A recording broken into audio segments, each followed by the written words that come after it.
Hello student. तो आज की इस वीडियो में हम 10th क्लास के chapter magnetic effect of electric current का नेक्स्ट टॉपिक देखते हैं। तो अभी तक हमने ये पढ़ा है कि हम करंट के थ्रू मैग्नेटिक फील्ड प्रोड्यूस कर सकते हैं।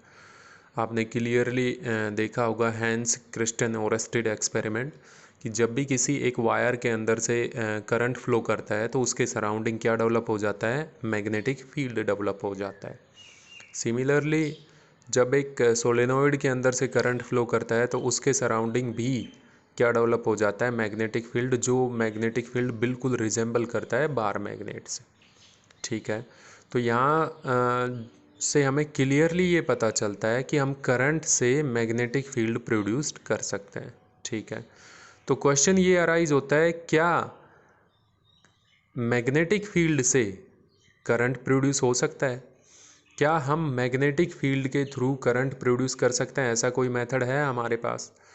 तो अब इसके ऊपर काफ़ी एक्सपेरिमेंट किए और सबसे जो मोस्ट पॉपुलर एक्सपेरिमेंट है वो फैराडेज एक्सपेरिमेंट है। तो फैराडे वो फर्स्ट फिजिसिस्ट था जिसने ये प्रूव किया कि हाँ, हम मैग्नेटिक फील्ड के थ्रू भी क्या डेवलप कर सकते हैं, करंट डेवलप कर सकते हैं। तो आइए एक्सपेरिमेंट को हम समझते हैं। तो देखिए एक्सपेरिमेंट क्या है। हमने एक क्वाइल ली, यहाँ पे एक क्वाइल ली।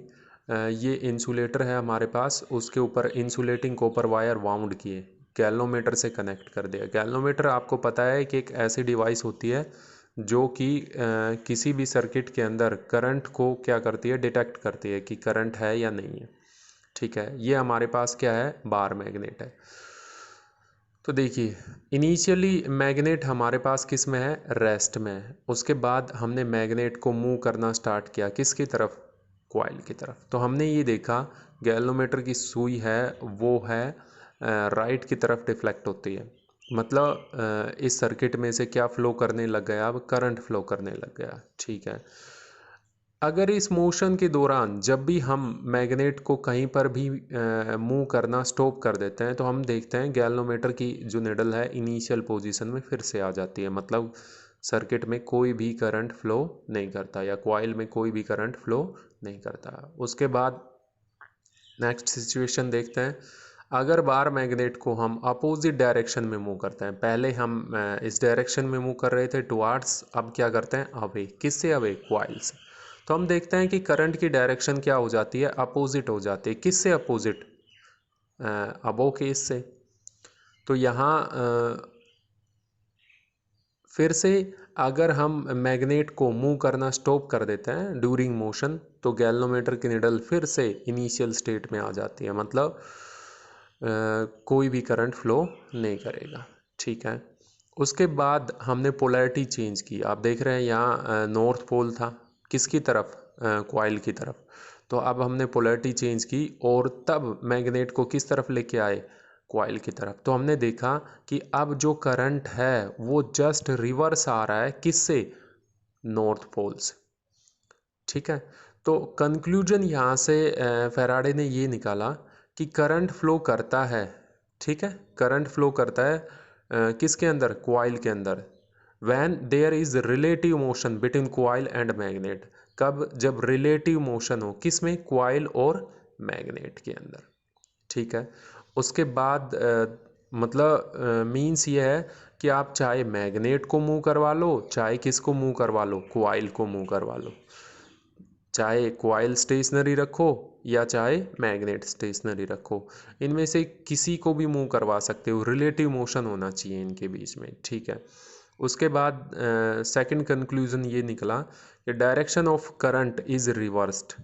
मतलब जो यहाँ करंट की डायरेक्शन है वो रिवर्स होगी। तो अब देखिए रिवर्स कब हो रही है, जब हम टुवार्ड्स जा रहे हैं और अवे जा रहे हैं। मतलब मोशन को अगर रिवर्स कर दिया, और दूसरा अगर पोलैरिटी को क्या कर दिया हमने, रिवर्स। पहले यहाँ नॉर्थ पोल था और अब क्या कर दिया, साउथ पोल। तो डायरेक्शन ऑफ करंट रिवर्स होगी। कब रिवर्स होगी, if the motion of polarity of magnet is reversed. अगर मोशन ऑफ पोलैरिटी मतलब हमारे पास जो मैग्नेट है उसका मोशन और पोलैरिटी ऑफ मैग्नेट रिवर्स कर दी जाए।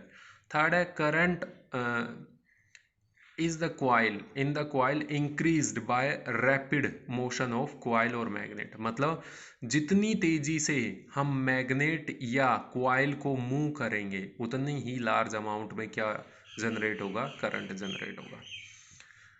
अब इसका एक्सप्लेनेशन समझते हैं कि ऐसा हो क्यों रहा है, क्या रीज़न है कि ऐसा हो रहा है, इसके पीछे रीज़न क्या है। तो देखिए हम उन्हीं स्टेट से इसका एक्सप्लेनेशन पढ़ेंगे। तो इनिशियली मैग्नेट भी और कॉइल भी रेस्ट में थी। तो उस वक्त जो number of magnetic field lines जो पास कर रही हैं किससे, कॉइल से। मतलब देखिए बाहर मैग्नेट है तो ओबियसली है कि आपको पता होगा कि उससे मैग्नेटिक फील्ड लाइनें बाहर निकलती हैं। तो जब दोनों रेस्ट में थी तो यहाँ मैंने एक डायग्राम बनाया है। जब दोनों रेस्ट में, ये रेस्ट में है दोनों, तो इससे जो निकलने वाली मैग्नेटिक फील्ड लाइनें हैं, कॉइल में से पास होने वाली मैग्नेटिक फील्ड लाइनें कांस्टेंट है। मतलब बार मैग्नेट से जो मैग्नेटिक फील्ड जो इमिट हो रही है और कॉइल के अंदर जो मैग्नेटिक फील्ड लाइनें जा रही हैं वो क्या है, कांस्टेंट। ठीक है। उसके बाद देखिए रिलेटिव मोशन। रिलेटिव मोशन में क्या होगा, देखिए जैसे कि हम इस बार मैग्नेट को मूव करते हैं तो इस कॉइल के अंदर से जो मैग्नेटिक फील्ड लाइनें जाएंगी उनकी अमाउंट क्या होगी, चेंज होगी। ऑब्वियसली आपको पता है जैसे जैसे ये मैग्नेट इसके पास जाएगी कॉइल के पास, वैसे वैसे number of magnetic field line crossing the coil will be change continuously. तो उस वक्त क्या जनरेट हो रहा है, करंट। ठीक है, आप क्लियरली देख रहे हैं अगर मैग्नेट बिल्कुल पास में है, नज़दीक में है, तो ज़्यादा मैग्नेटिक फील्ड लाइनें कॉइल को क्या करेंगी, क्रॉस करेंगी।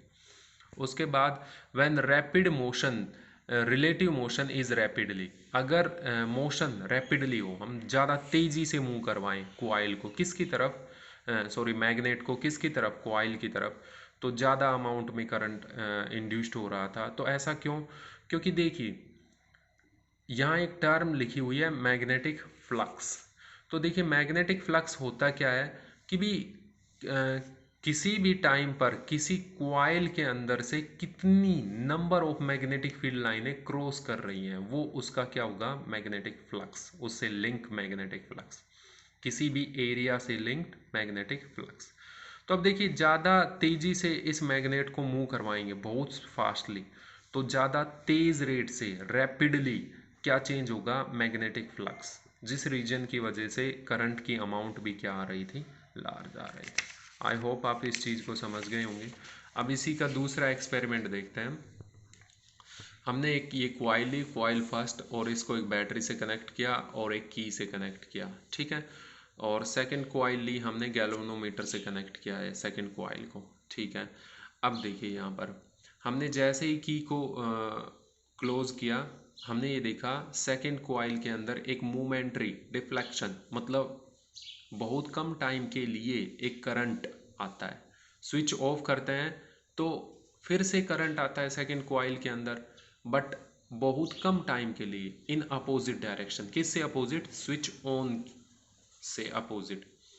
तो अब देखते हैं factor on which induced current depend. ये जो इंड्यूस्ड करंट है जो जनरेट हो रहा है वो कौन कौन से फैक्टर पर डिपेंड होगा, rate of change of magnetic flux, मतलब किस रेट से मैग्नेटिक फ्लक्स क्या हो रहा है, चेंज। अगर ज़्यादा तेज़ रेट से मैग्नेटिक फ्लक्स चेंज हो रहा है तो ज़्यादा अमाउंट के अंदर क्या जनरेट होगा, करंट।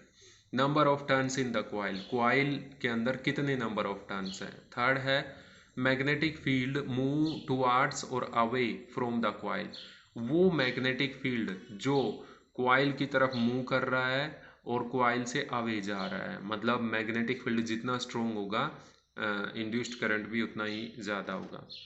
अब इस पे हमने एक फिनोमिनन डेवलप किया है। क्या है वो फिनोमिनन, कि जैसे कि यहाँ क्लियरली पता है कि मैग्नेटिक फील्ड से नहीं, चेंज इन मैग्नेटिक फील्ड से क्या जनरेट हो रहा है, करंट। तो उसी फिनोमिनन को हम इलेक्ट्रोमैग्नेटिक इंडक्शन बोल रहे हैं। मतलब production of induced current in a coil placed in a region when magnetic field change with time. मतलब कंटिन्यूसली मैग्नेटिक फील्ड चेंज होता रहे, ऐसे फिनोमिनन जिसके अंदर करंट का प्रोडक्शन हो, इंड्यूस्ड करंट, उस फिनोमिनन को क्या बोलते हैं हम, इलेक्ट्रोमैग्नेटिक इंडक्शन। आई होप ये आपको अच्छे से समझ में आ गया होगा। Thank you.